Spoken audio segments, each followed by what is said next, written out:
Welcome home to MEDITORIA. I'm glad to be with you again. If you're already lying down, good. If not, do that now. Let the body grow heavy. Let the pillow hold your head exactly the way it wants to. Tonight's story is a gentle one, about a state that rarely gets spoken of without judgment, about how the body sometimes chooses to stop, to go still, to disappear, and about why that is not a betrayal, not a weakness, but the deepest kind of care the body knows how to give. Close your eyes. Let this hour belong to you. You are standing in the middle of a conversation, or sitting, or lying down. Something is happening around you, something large and frightening and unbearable. And then, suddenly, the thoughts stop. The words vanish. The body becomes heavy, distant, soft, like cotton. You are here, and yet not here. You hear voices, but as though through glass. Your hands won't lift. Your legs won't carry you. Your voice won't come. You didn't decide this. The body decided. This is something almost everyone knows. Sometimes it happens when someone is shouting. Sometimes when a piece of very frightening news arrives. Sometimes in a moment of conflict that seems impossible to resolve. Sometimes in that exact instant when you understand that nothing you do will help. The body stops moving. Awareness drifts a little to the side. And then, later, the shame. Why didn't I do anything? Why did I go silent? Why didn't I answer? Why didn't I leave? Why didn't I protect myself? That shame comes later. At first, there is only stillness, glass, cotton, the distant hums of the world. This is not weakness. This state has a very old name and very important work. Let's talk about that now. We have already spoken of two doors. In one of our earlier conversations, we talked about how the body chooses between fighting and running. Two ancient survival strategies. Two doors the body opens when there is a threat. One leads into the struggle. The other leads into flight. Both open outward. Both require movement. But there is a third door. It isn't visible right away. It doesn't lead outward. It leads inward. The body opens it when both of the first two are closed, when there is nowhere to run, when resistance is pointless or dangerous, when any movement would only make things worse. This is freezing, the third response, the most ancient of all. Not a backup to the other two, not a fallback for those who couldn't manage, a survival strategy in its own right, millions of years old. No less intelligent, no less precise, no less important than fighting or fleeing, just different, turned inward, not outward, into depth, not into action. And before we speak about what to do with it, it matters to understand where it came from, because it has a very long history, much longer than the history of human beings. Look at a rabbit, a small creature. It sits in a field. A predator appears nearby. The rabbit leaps, runs, and doesn't make it. The predator catches it. And then something strange happens. The rabbit stops moving. It becomes light, empty. The body goes limp. This is not death. This is a decision. A predator sometimes loses interest in prey that does not struggle, that does not react, that does not smell of fear. Sometimes it sets the prey down, gets distracted, and the rabbit walks away, alive, whole. This is not an accident, and it is not pretending. It is a strategy. The body of that animal developed long before anyone had the ability to think about it. It requires no decision. It switches on by itself when the body understands that flight is no longer possible and fighting no longer makes sense. People are made of the same material, the same ancient fabric. And that fabric remembers everything every creature before us ever knew how to do, including this: how to become still in the most frightening moment. In people, it looks a little different, not as obvious, not as visible from the outside, but from the inside, very recognizable. Here is what it feels like. Thoughts begin to slow. Not all of them, not all at once.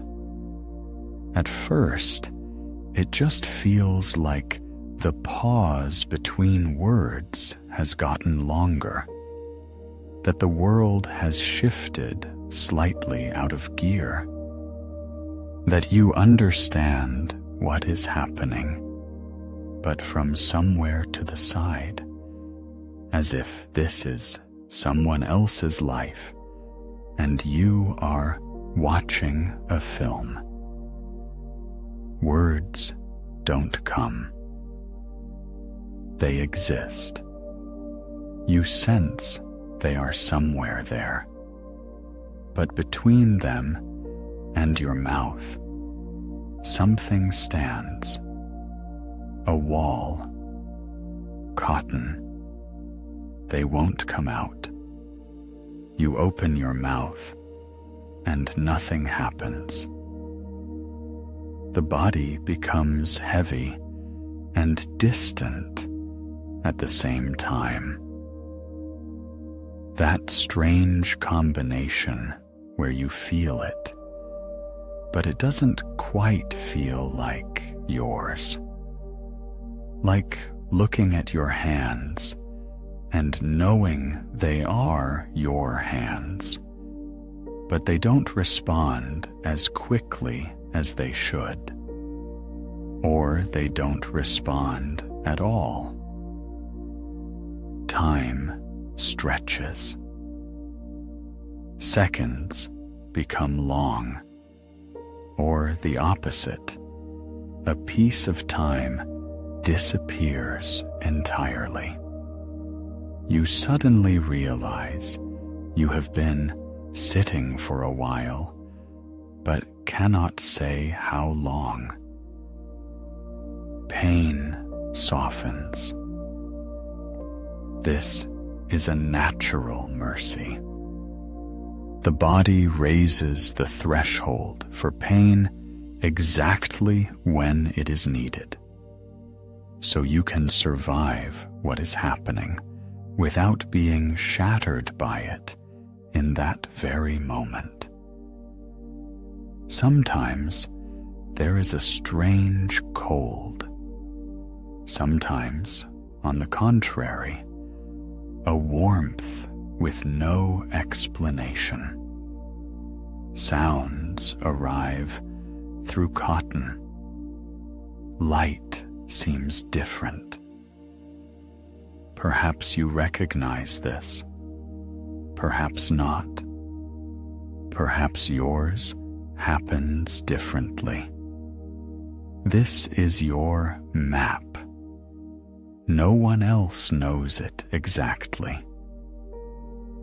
And we keep going, because what is happening inside in that moment is not what it appears to be. When the body freezes, it seems as though there is nothing inside. That is not true. Inside, there is a great deal. It is simply directed inward, not outward, not into action, but into survival. The body is not shutting down in that moment. It is shifting into a special mode, a very intense one, a very precise one. The heart slows. Breathing becomes almost inaudible. The muscles lose their tension, not from weakness, but from a command. The pain threshold rises. This is a protection the body activates on its own, without asking, because it knows this is the moment. All of this is immense tension pointed in a single direction, toward where the most essential thing lives, into the very core of survival. This is not emptiness. This is everything, just invisible from the outside. And that is exactly why it is so hard to explain afterward what happened. Because from the outside, nothing. you were standing, or sitting, or lying down. You weren't moving. You were silent. But inside, very serious work was being done. Work that may have protected you from something much worse. The body does not choose this response by accident. There are situations where fighting makes things worse. You raise your voice, and it becomes more dangerous. You resist, and you provoke.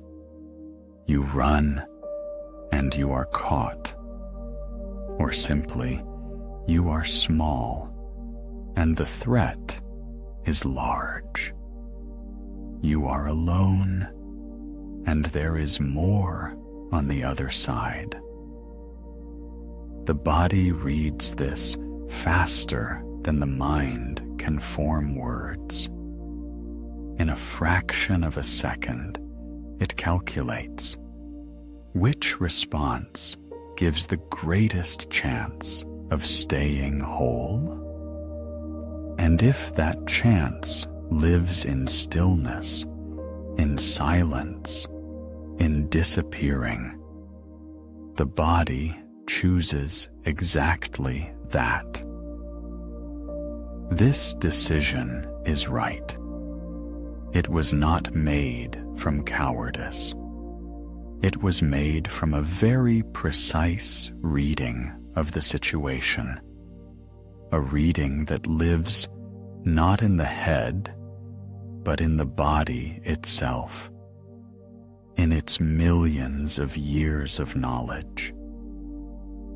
When the threat was greater than you, the best answer was to become smaller, quieter, less visible, and more than once, more than twice, that preserved life for your ancestors, for you, for everything living that knows how to do this. This is wisdom, not weakness, wisdom. And yet, almost everyone who has ever frozen afterward asks themselves this question: why didn't I do anything?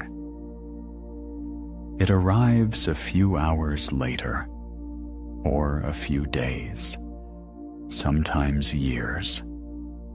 With it comes shame, deep, sharp, sometimes so strong that a person stops trusting themselves, starts to believe something is wrong with them, that they are weak, cowardly, that they should have done differently.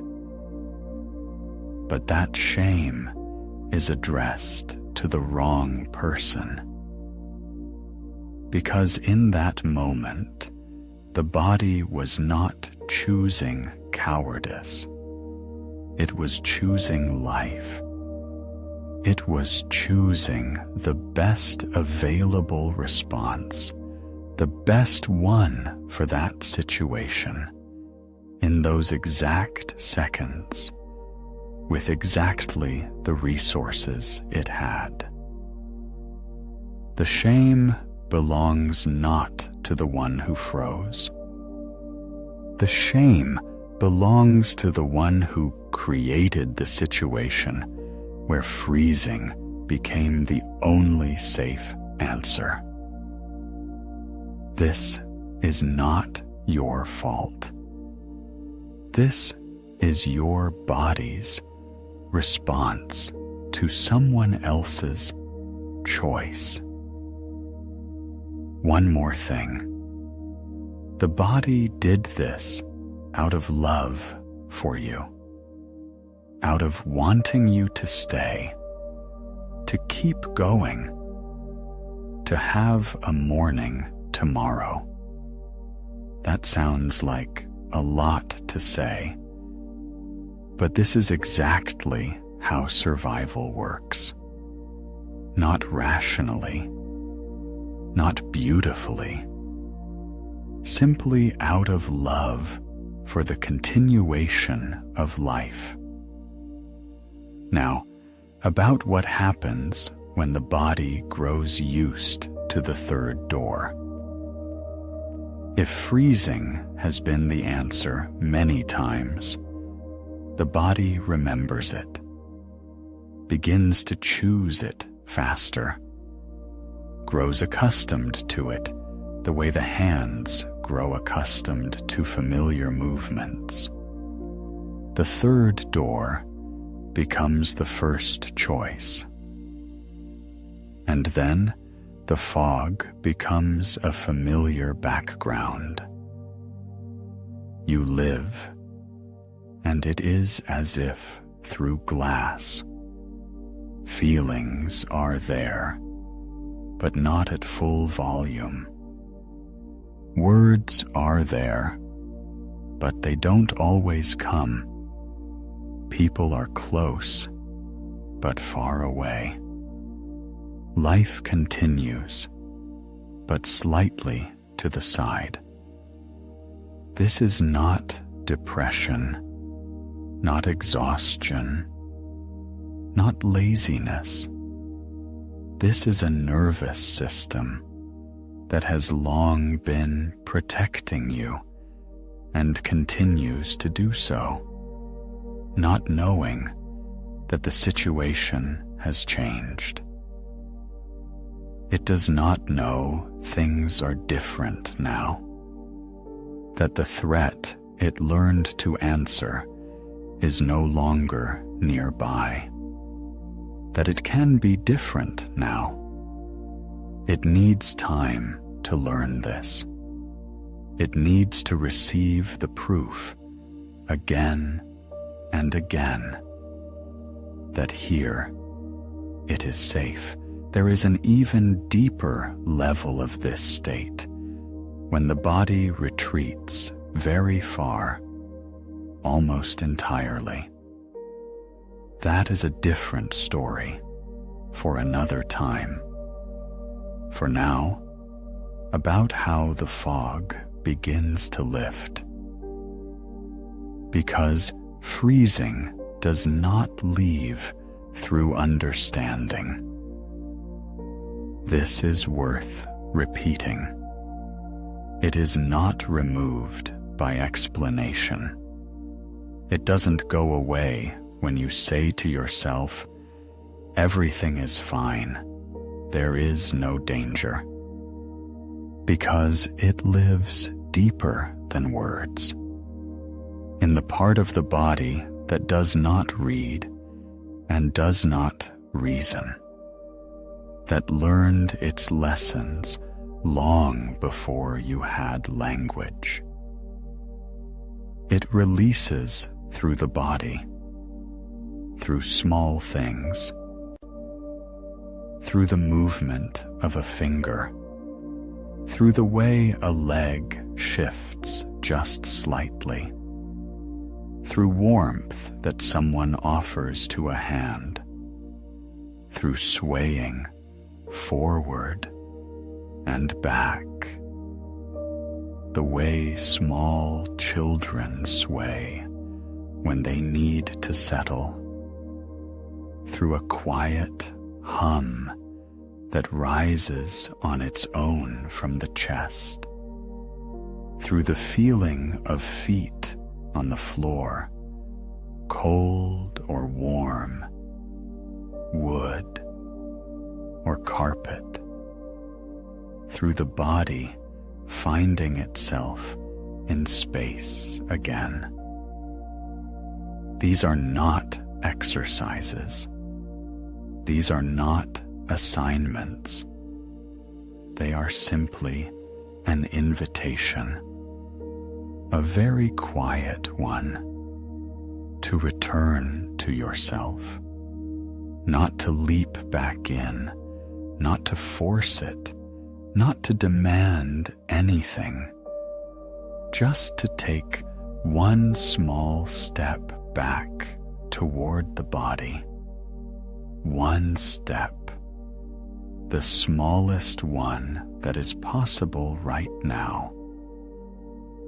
Ice does not melt all at once, but it begins to melt from this, from the smallest movement. And the body has one more way to complete what was frozen. It is trembling. Look at a dog after a thunderstorm has frightened it. It shakes, fine and rapid, all through the body. Or a horse after a scare, it too trembles, muscles contracting quickly and without pattern.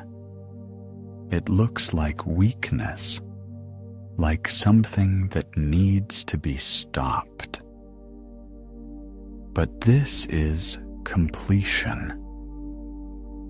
The body is finishing what was stopped mid-sentence. When the body froze, it halted a movement. It held inside what should have left. The tension that was building went nowhere. It simply waited. Trembling is how the body reclaims itself, discharges what was stopped, finishes the interrupted movement. People have access to this too. We know how to tremble in exactly the same way, but we are taught to stop it. Pull yourself together. Calm down. Stop shaking. We clench our teeth and hold the body still at the very moment it is offering its own healing. If you ever find yourself trembling after something frightening, let it happen. Simply let the body do what it knows. It knows this better than any explanation. This is not weakness. This is a return. And now, with all of that said, about the third door, about the shame, about the trembling, about the small movements, we can look back at what seemed wrong. Those moments when you were silent, when you should have spoken, when you stood still, when you should have left, when you could not move, though everything inside seemed to be screaming. Those moments can be seen differently, not as weakness, not as something broken in you, but as protection, as the wisdom of a body that was reading the situation differently than you now think. That was doing exactly what gave the greatest chance of staying whole. Your body was not betraying you in those moments. It was for you, completely, with everything it had. It was doing this out of love, out of wanting you to stay, to keep going, to have a tomorrow. This is a strange kind of love, still and silent, invisible from the outside, but it is love. And if that is true, what does this body deserve in return? Not demands, not commands, not shame, but the same thing it always gave you: gentleness, patience, the right to be exactly as it is. Listen. Right now, as you lie here and hear this voice, perhaps somewhere in the body there is a place that feels slightly numb, slightly distant, slightly behind glass. A place where warmth arrives more slowly. That responds a little later than the rest. This is normal. That body is still being careful, in the way it knows, in the way it learned. It does not yet know that right here it is safe enough to let go. It needs to feel it more times.